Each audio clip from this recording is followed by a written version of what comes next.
Hi guys, welcome back to my YouTube channel. In this video, I'm going to show you how to check my Facebook login device. I mean, if you want to check who is using your Facebook account or where your Facebook profile has been logged in, you can just check it from here, right? Now, let's go into the Facebook mobile application here. And on the top right side corner, you will see an icon, which is basically your profile icon, right? You have to go to the settings. You can go to the settings from here, or you can go to the setting from setting and privacy, right? Once you're here, just click on the setting icon, right? And let it load for a few seconds.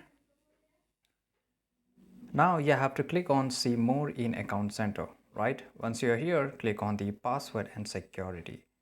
Once you click this, right, you can see that where you have logged in, right? So just click on this. Just wait for a few seconds here. And here you will get all the information that where your account has been logged in and how many times it has been, right? So if you just click on, I have to select one of the account, right? And here it will show you the location and the time of everything that where this account has been logged in, right? So this is pretty easy. I hope you found this video really useful, and if you did, make sure to like this video, subscribe channel, and see you guys in the next video.